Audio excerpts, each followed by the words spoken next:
অন্ধ আসছে কার কাছে? রাসূলুল্লাহ সাল্লাল্লাহু আলাইহি ওয়াসাল্লামের কাছে। এসে বললেন, আপনি আমাকে এই চোখ ভালো করার ব্যবস্থা করেন। আমার নবী বলে নাই আমি পারবো না। নবী কি বলেছেন জানেন? তুমি যদি ধৈর্য ধরে অন্ধ থাকো, কারণ চোখে অনেকগুলো গুনাহ আছে। বলেন, চোখে অনেক গুনাহ আছে না নেই? এইজন্য আল্লাহ কোরআনে বলেছেন, কুল্লিল মুমিনিনা ইয়াগুদ্দু মিন আবসারিহিম ওয়া ইয়াহফাযু ফুরুজাহুম। আপনি ঈমানদার পুরুষদেরকে বলেন তারা যেন আগে চোখ হেফাজত করে, এরপরে লজ্জাস্থান হেফাজত করে।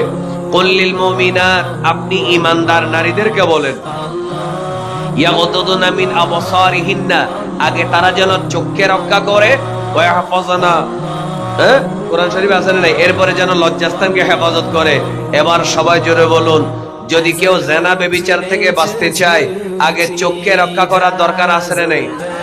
জেনা করে পরে আগে চোখে দেখে, এরপর আকৃষ্ট হয়, এরপরে হাত বাড়ায়, তারপরে জেনায় লিপ্ত হয়। জোরে বলে ঠিক না?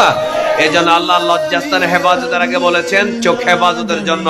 এই জন্য আপনাদেরকে সবাইকে নিয়ে আজকের মাহফিল থেকে দোয়া করছি, শেষের দিকে চলে যাচ্ছি।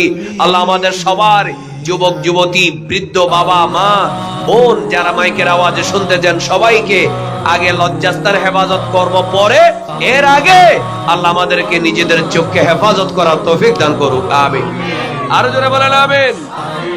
কে ওসমান ইবনে হুনাইফ রাদিয়াল্লাহু তাআলা থেকে বর্ণিত।